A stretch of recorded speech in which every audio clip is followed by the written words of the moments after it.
Okay, are we ready? We're waiting on one more, is that right? Yes. Okay, we're going to go ahead and go, and when she comes in, I'll introduce her, and she has a few things to say as well. But this is, of course, many of you know this is Sexual Assault Awareness Month. There has been a proclamation from the White House about sexual assault and victims. I have with me, of course, some of my colleagues. I'll have them introduce themselves. Maria? Maria Lena Holmes. She is a lawyer here at the firm. Crystal Del Toro. Cornelia Branfield Harvey. Brittany Fujiko. And there will be a few other individuals that we will introduce you to momentarily. But the first person, in fact, I believe the most important person that I want to introduce you to is Ashley Solis. Ashley Solis is the reason we're all here. Ashley Solis came to me and told me a very troubling story about Deshaun Watson. I spoke to her many different times. I discouraged her from coming forward. I discouraged her because I knew this would be the reaction. Ashley Solis is a very brave person. She's very brave. She was the first individual who filed a lawsuit. It is because of her bravery that we are here. She has been a pioneer. You have heard from the Watson team that they want to know the identity of these victims, that maybe they don't even exist, that we've been trying to hide their identity. Well, that is not true. I introduce you, Ashley Solis. She will not be bullied, and she has a statement she would like to read. Good afternoon, everyone. My name is Ashley Solis. Remember that name. I hope every woman or man out there who is a survivor hears my story, and I hope my story gives them courage to speak out. It has taken me a long time to get to this point, to come out publicly and speak my truth. I know a lot of you are probably wondering who I was or if I even existed. I was afraid. I'm not afraid anymore. I do exist. I'm here to take back the power and take back control. I am a survivor of assault and harassment. Deshaun Watson is my assaulter and my harasser. Deshaun Watson assaulted and harassed me on March 30th, 2020 in my own home, doing what I love most, massage therapy.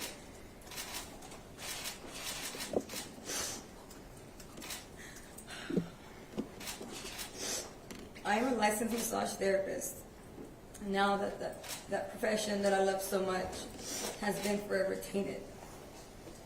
I'm deeply saddened but not surprised to see so much victim blaming in the press and by online commenters.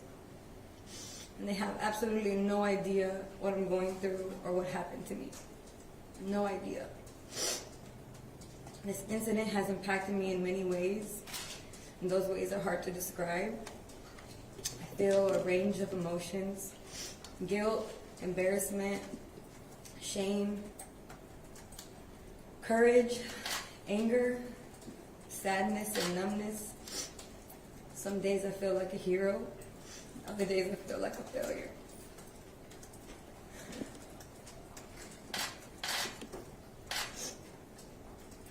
I replay the incident over and over in my head as if I'm trying to wake up from some horrible nightmare. Only that nightmare is real. I blame myself at times, which is insane.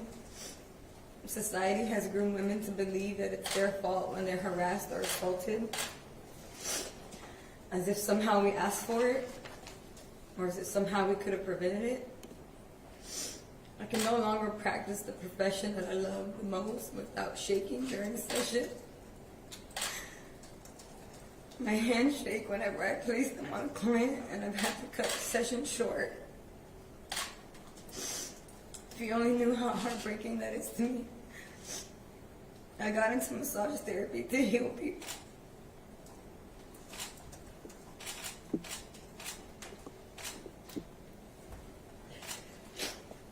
To heal their minds and bodies, to bring peace to their souls. Deshaun Watson has robbed me of that. He took that away from me. He tainted a profession in which I take enormous pride. Flashes of Watson's face rush to me in the moment. I think of his penis touching me, which sends me into a tailspin. I suffer from panic attacks, anxiety, and depression. I am in counseling as a result of Deshaun Watson's actions. I hope he knows how much pain he's inflicted on me emotionally and physically. And I hope he knows how much pain he's inflicted on these other survivors. My father, who was once a diehard Texans fan, can no longer mention his name without turning red, seething with disappointment. I think that's the most heartbreaking aspect of it all. We were all deceived into thinking Deshaun Watson was a good guy. And unfortunately, we know that good guys can do terrible things. This incident is a part of me, but it's not all of me. I would not let Deshaun Watson define who I am. I would not let him win. He needs to be held accountable for his actions. I will not let him take my power away.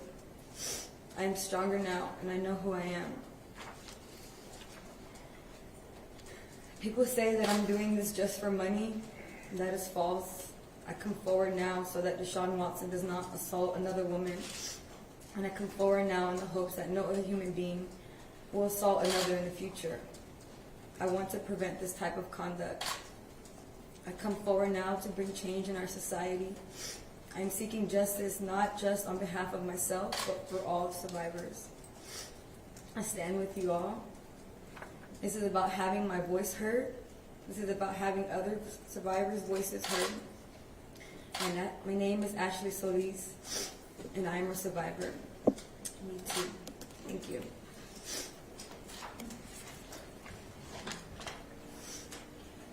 Thank you, Ashley.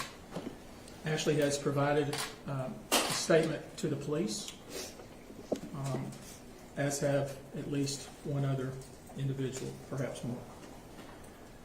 I now want to introduce you to Rose Luna. I think Rose probably sit there. She is the CEO of the Texas Association Against Sexual Assault. This organization is a unifying voice to eliminate sexual violence in Texas. There is a statewide coalition of survivors, advocates, rape crisis centers, and allied professionals committed to fostering a culture that respects the fundamental rights and dignity of all. Rose, thanks for being here. Can we move the mic over? Thank you. Thank you, and thank you for telling your story and being so brave. My name is Rose Luna, and I'm the CEO of the Texas Association Against Sexual Assault. We are the statewide coalition committed to ending sexual violence here in our great state of Texas. Again, we're a membership organization. We're comprised of law enforcement agencies, rape crisis centers, and other allied professionals across the state. But most importantly, we're comprised of a membership of sexual assault survivors. Why am I here?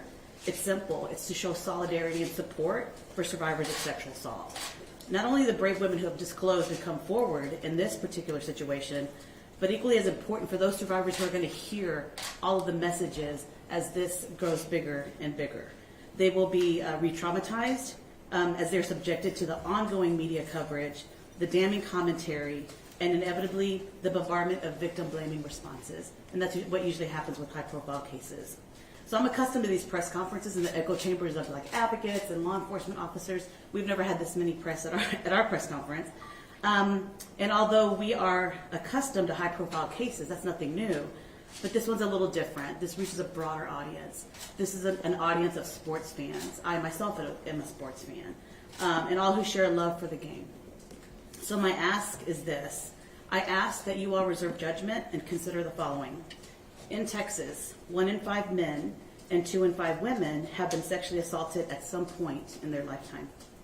Over 90%, let me repeat that, over 90% did not report to law enforcement. This is not a law enforcement issue. Instead, this is an issue about how we respond to survivors when they come forward as a society. We have a long way to go in that. They would rather stay silent than to come forward to those who are supposed to help them. Sexual assault false reports are extremely rare. They are the same, though, as other felony crimes, but there is this misconception that a majority of those who come forward with sexual assault are lying. That is simply not true.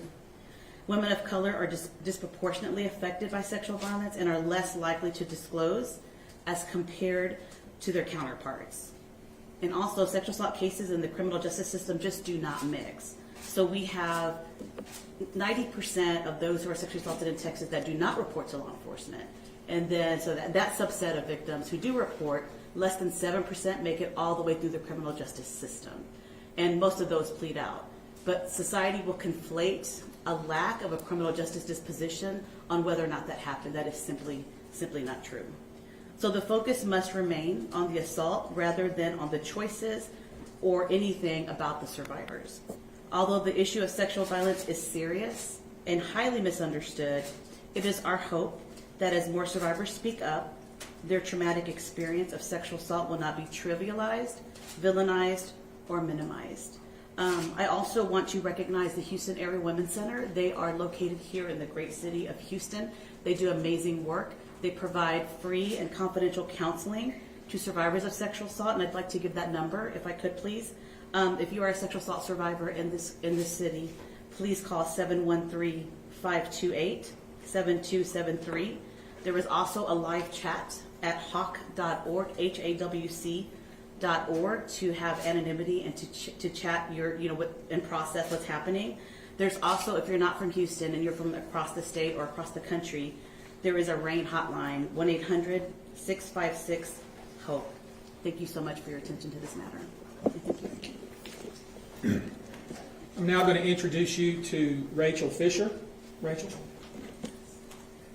Rachel is a registered nurse with a Bachelor's of Science in Nursing.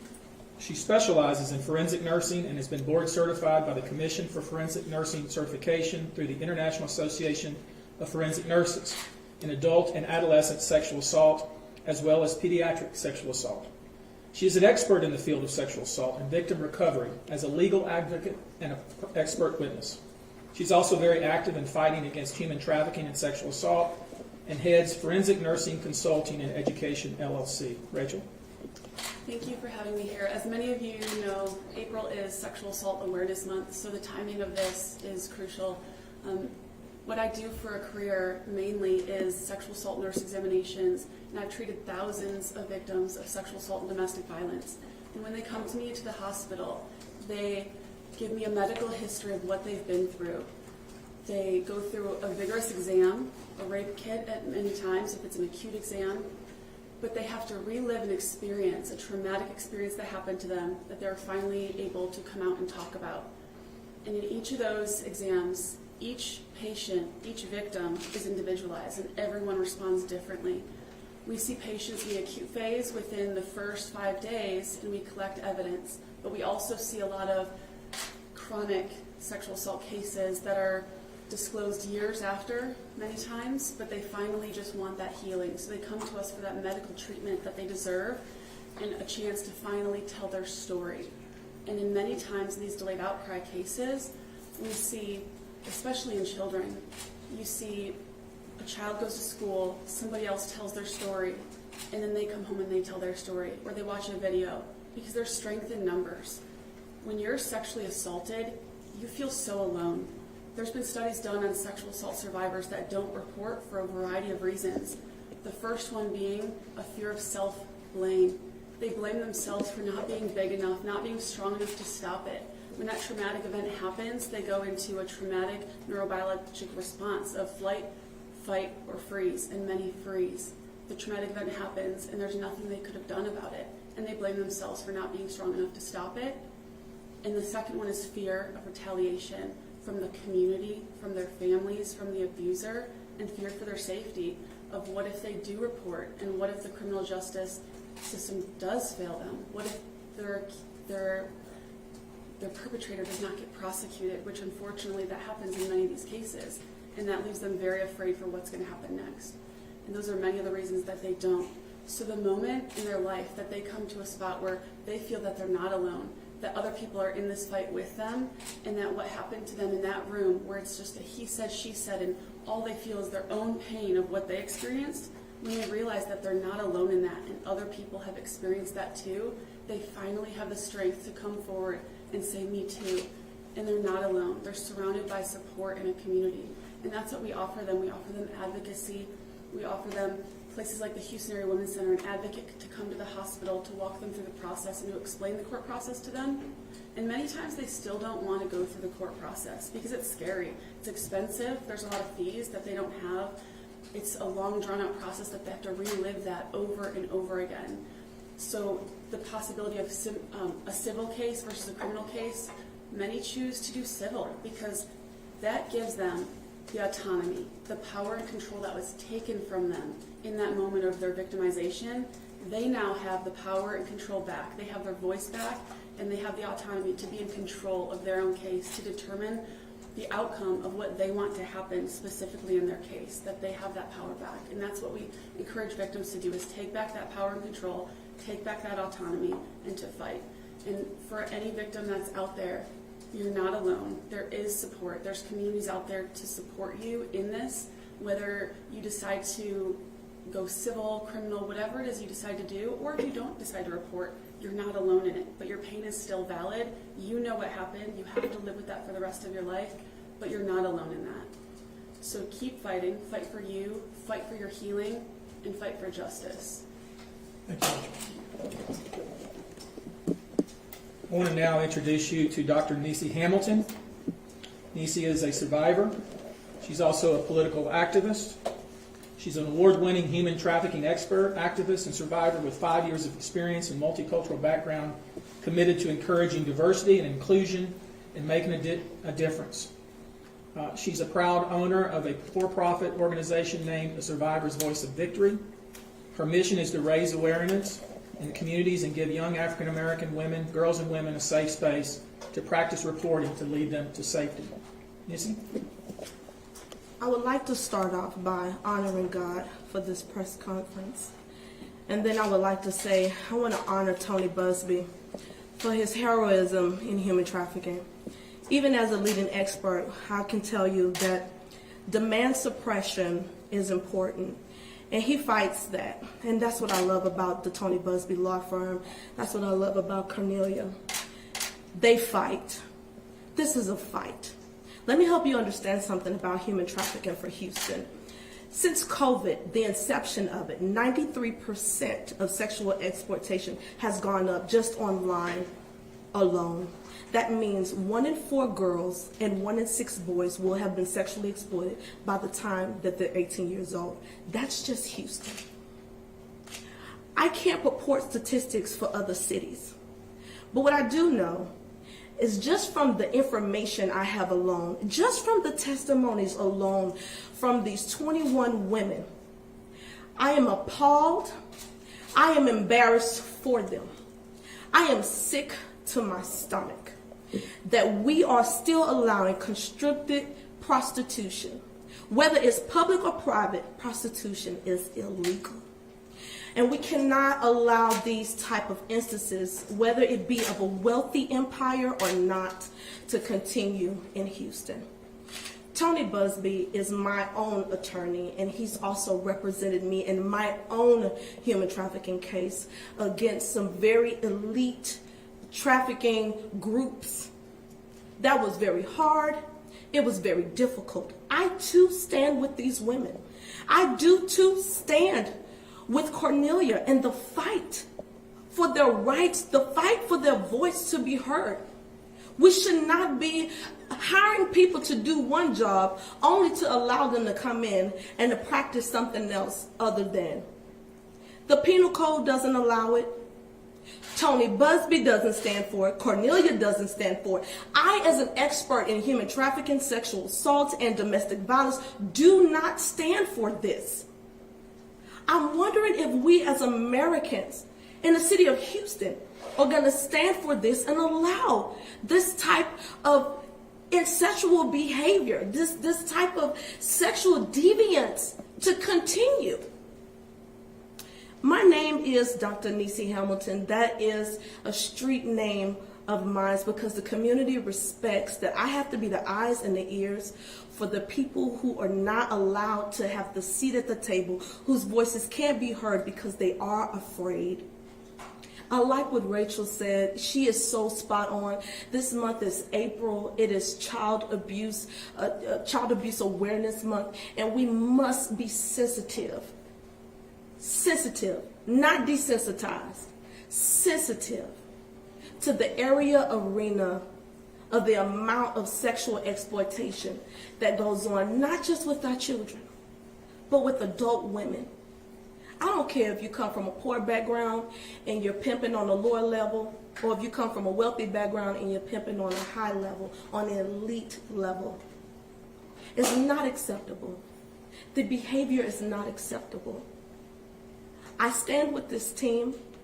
I stand with those 21 women who were victimized, who were afraid to come forth and explain themselves, to tell you guys their stories. That means that they have to open their lives up to the world for a very long time, and that's no easy deficit.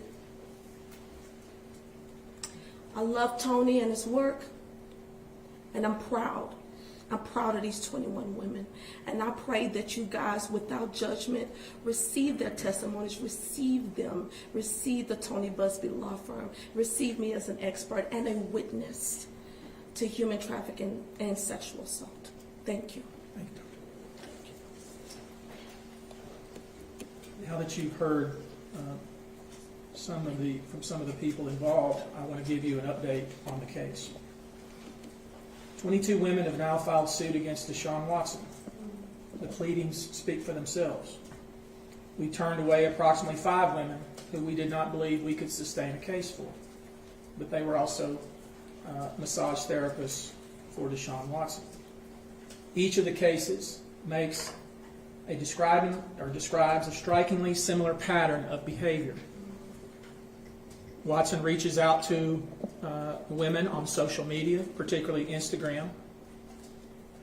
He asks for a massage, even though some of these women were not massage therapists and were doing other types of work, but he specifically asked for a massage. And when they say, I don't do massages, he asks them, well, can you do a massage? Watson arranges the appointment on social media, again, particularly Instagram. He repeatedly insists that the woman be alone, citing privacy concerns. And in some cases, he even dictates that what he wants the particular woman to wear. In some cases, he takes pictures of the particular woman from Instagram and sends it to her and says, wear something like this because it's hot today, or it's hot in Houston. He insists repeatedly, even when told that it's not normal, to use a towel for cover. In most cases, he insists on bringing his own towel. What the towel is instead is a small washcloth. In some cases, he asks the woman to sign a non-disclosure agreement before the session, and in some cases, he asks the woman to sign the non-disclosure agreement after the session. 2 of the women who have come forward reside in Georgia. 1 is from California, 1 is from Arizona, and the rest are in the Houston area. At least 2 have made formal complaints with the Houston Police Department without my personal involvement. 15 are African American women. 4 are white. 3 are Hispanic. The cases allege either civil assault or intentional infliction of emotional distress, or both. Most of the cases involve Watson exposing himself repeatedly, attempting to either touch or touching the women with his hands and penis. And some of the conduct, as you've seen from the pleadings, went much further than that. Today we have some documents to hand out to you. I've organized these in packages. Package number 1 are direct messages on Instagram from Deshaun Watson to one of the plaintiffs in this case, where they began to talk about him asking for a massage therapist from a previous massage therapist and telling her before he would agree on one that he needs to see her picture and her pictures on Instagram. That's packet number 1. Packet number 2, and these are all arranged that way, and we'll put them online that way as well. Package number 2 is where Deshaun Watson reaches out to a woman in Atlanta, Georgia, while he's in Houston. Hear what I'm saying. He reaches out to a woman via direct message on Instagram who's located in Atlanta, Georgia. He does this while he's in Houston. He asks her for a massage. He tells her he'll fly her in. He buys her a plane ticket. He arranges for her Uber from the airport. He Ubers her to the Houstonian. She says, I don't have a table. I'm not bringing a table with me. He says, I'll borrow one from the team. He borrows a table from the Houston Texans. He does this many different times in these massage instances. In some cases, he asks them, can you just massage me on the bed? When they insist on a table, he borrows it from the Houston Texans. In some of these instances, we know that it was personnel from the Houston Texans who made the referral, who helped him arrange the massage. That's packet 2. Packet 3 is a copy of the non-disclosure agreement. As best I can tell, because it certainly doesn't look like a lawyer did it, but it's a non-disclosure agreement that was, in one case, emailed, in another case sent by direct message, discussed multiple times in direct messages, where he either, again, asked before or after that the massage therapist signed the non-disclosure agreement. That's package number 3. Package number 4 are tweets from as far back as 2012. Well, Deshaun Watson talks about massages specifically. In January of 2012, he says, that massage I got from the girls in the student section right before I got called out to play, with an exclamation point. Package number 5. Package number 5 is a series of direct messages where one of the massage therapists reports to her boss or coworker her interaction with Deshaun Watson and her shock and dismay and frustration and bewilderment and humiliation about his conduct. This woman direct messages another woman who had set up the massage, and she says, I quote, I normally am the one who coordinates his therapist when I can make it. So I'm very close to the team, she says. She says, now remember, at this point, the individual had not been identified. They just said, I had a very bad experience in my last massage. And since she had made the referral, the woman says, you don't have to tell me, but out of curiosity, was it Deshaun Watson? She guesses who it was without being told. And here's what she says. And if you wonder why some of these victims did not come forward immediately, if you wonder why some of these victims are reluctant or wary, listen to the words that she puts in a direct message. So she can report to police, but from what I understand, they won't do much. So she's discouraging her to report it to the police. She goes on to say, I can get the player personnel person for whatever team it is for her. That's who you would talk to on the team to handle it. They don't do much about the situation, though. She goes on to say, it sucks, but it's just like a regular client. In my experience, they usually try the first time, then stop. If it's Deshaun, I'll call his manager or agent on behalf of her if she'd like. These guys are used to never being told no, and women throw themselves at them daily. It's easier said than done, but shake it off. There's nothing she could have done or can do. Now you wonder why somebody might not come forward when this is the type of information they're being given, when they claim that they're close to the Texans and police aren't going to do anything about it. And the best thing you can do is block his number, unfollow him on Instagram, and never have any further contact from him. Also, part of Package 4 is a direct message, iMessage, that makes clear that Quincy Avery, quarterback coach for Deshaun Watson and many other quarterbacks, made at least one referral of a massage therapist to one of the victims. And I now have to do this, and I didn't want to do this, but I'm going to do it. We saw just recently that the Watson team released statements from 18 individuals who claimed that they had massaged Deshaun Watson and he never did one thing wrong. And that may be true or that may not be true, I don't know.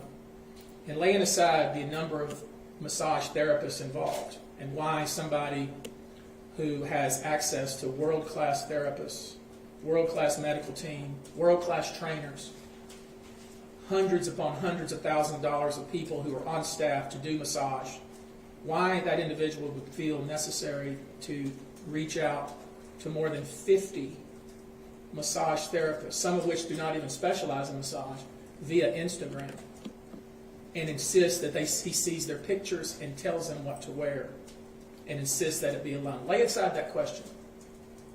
Here's what I think you should know.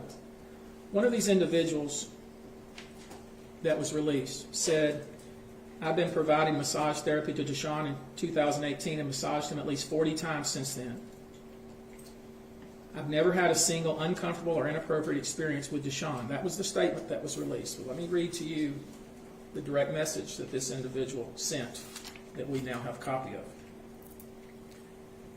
I told you I stopped working with him. Yeah, why?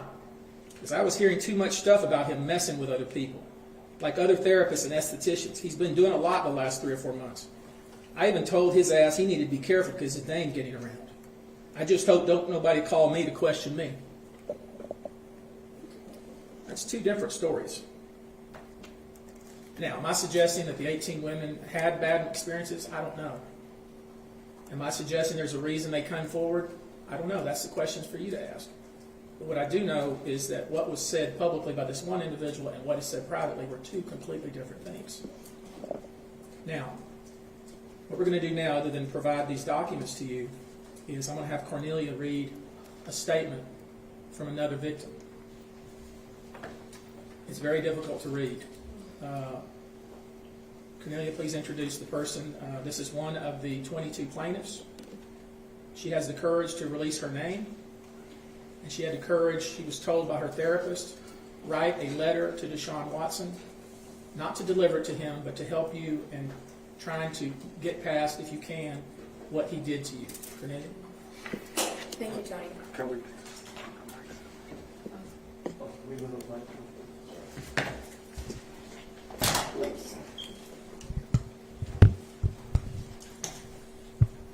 Thank you. Thank you, Tony. This is a very brave young woman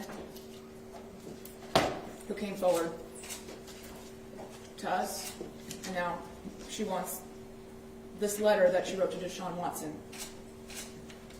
to be read as well. She was gracious enough to give me the permission to read her letter on her behalf. Her name is Lauren Baxley. Remember her name.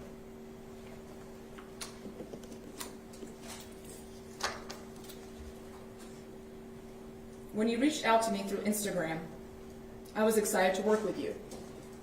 I've had the opportunity to work with many athletes, and as massage therapy is an important component to athletic performance, I took it seriously that you would entrust me with your physical recovery.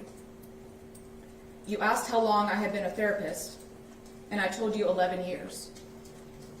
I watched a few YouTube clips of quarterbacks during games, carefully making mental notes of the pivoting, sprinting, and even sacking that occurs in order to best prepare myself for your unique needs. When you requested a pre-consultation phone call, I was happy to oblige. You detailed a few items of concern, your privacy and areas of desired focus. You made sure to use the words, quote-unquote, professional, make sure to use the words, quote-unquote, professional and quote-unquote, non-sexual, though I wondered a bit when you mentioned that it was, quote-unquote, difficult for you to find a therapist who was, quote-unquote, comfortable working with you.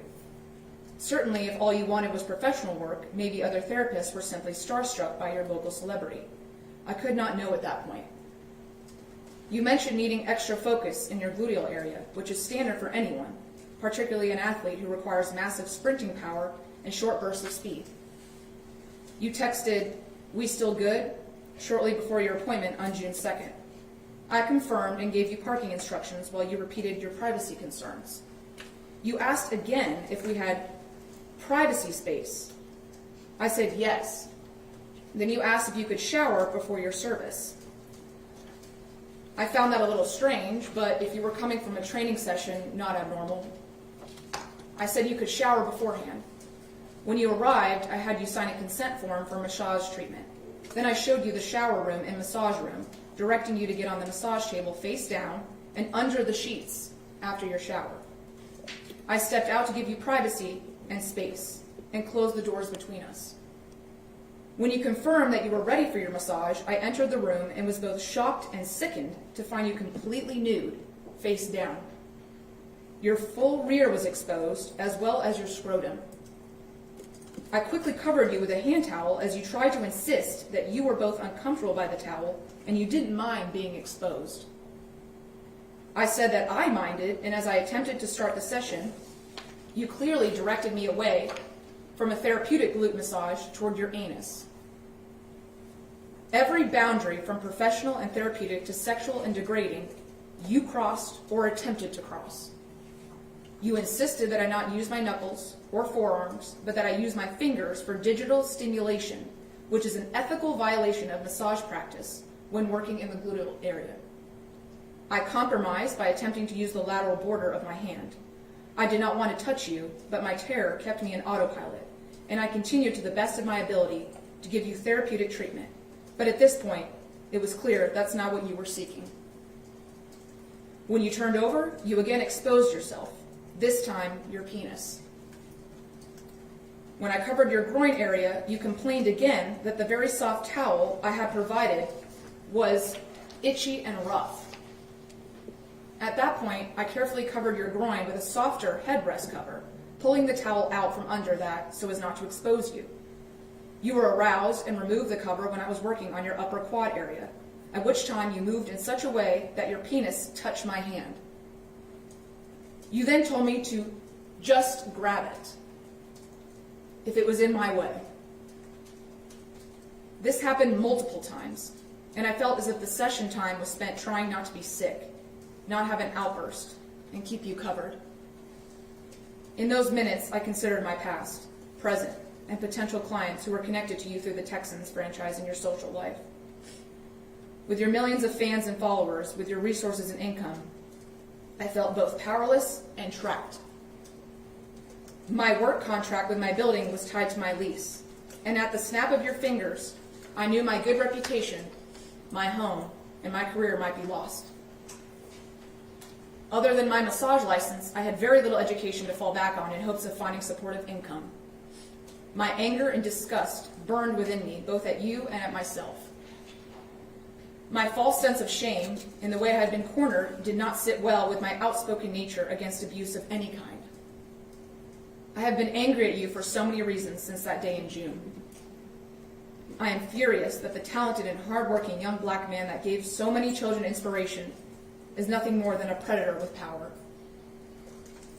I am heartbroken for your family, for your loved ones, for those coming to terms with the fact that your charitable work and good guy persona are nothing more than a meticulously designed facade to keep your victims silent and second-guessing themselves. How can such a good man do such terrible things, and with frequency and total disregard for his abuse victims? You are not a good man. Anything good that you have done is poisoned by your true nature. Maybe you suffered abuse yourself in the past, and maybe you have genuinely attempted to convince yourself as much as us, your victims, and the general public that you are without fault. Maybe you need intensive and professional long-term help. But that does not humanize you or the terrors you have inflicted upon countless powerless women.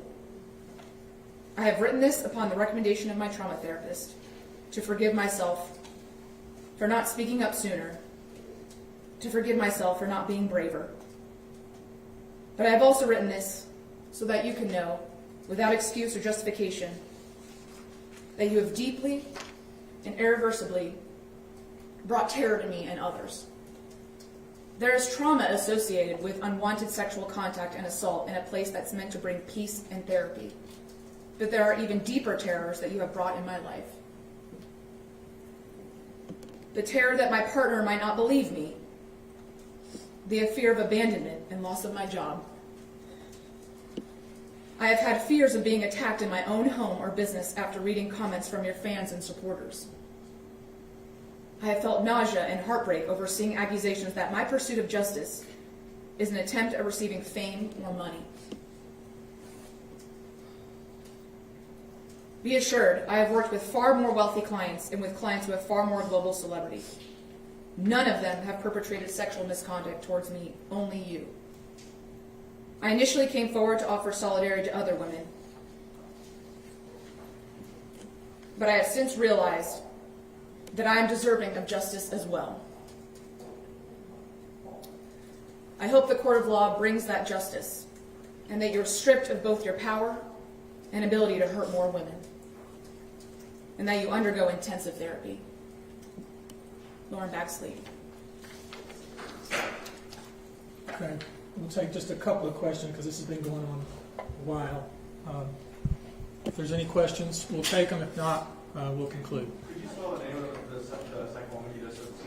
Sure, first name is Lauren, Lauren, last name Baxley, B like boy, AXLEY. How many of your clients ultimately make complaints?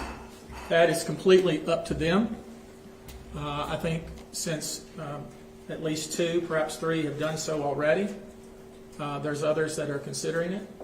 I can tell you, and this is again based on reports because I wasn't involved in it, but that it's the Houston Police Department was extremely cooperative, professional, compassionate, but it's as you've heard here, it's a very intense process.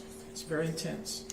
I obviously am not discouraging anyone from making that report. It's incredibly important. Keep in mind there are other jurisdictions involved and other types of reports that might be made.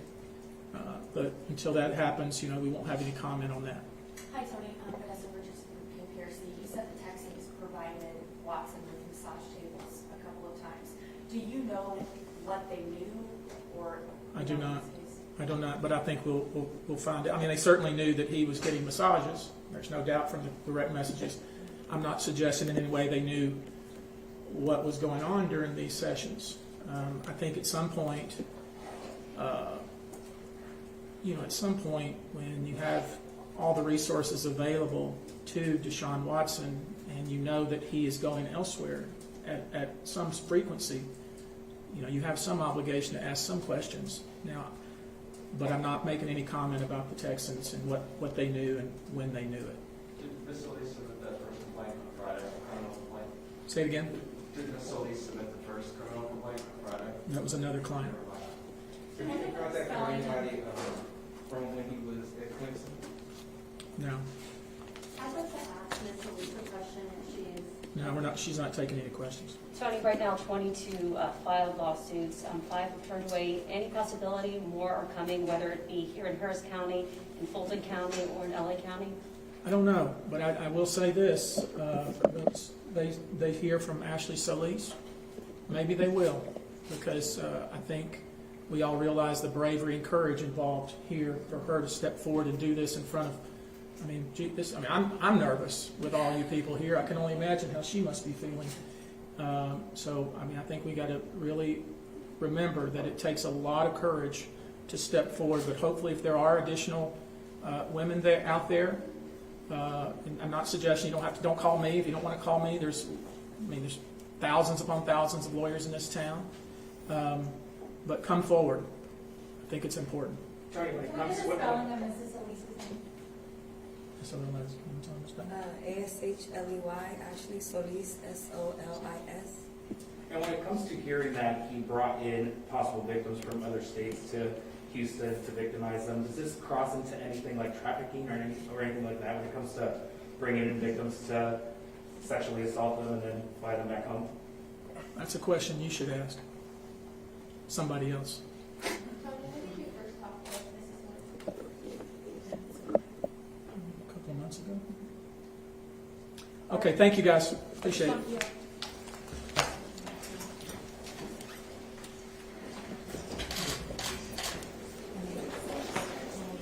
Yeah. Yeah.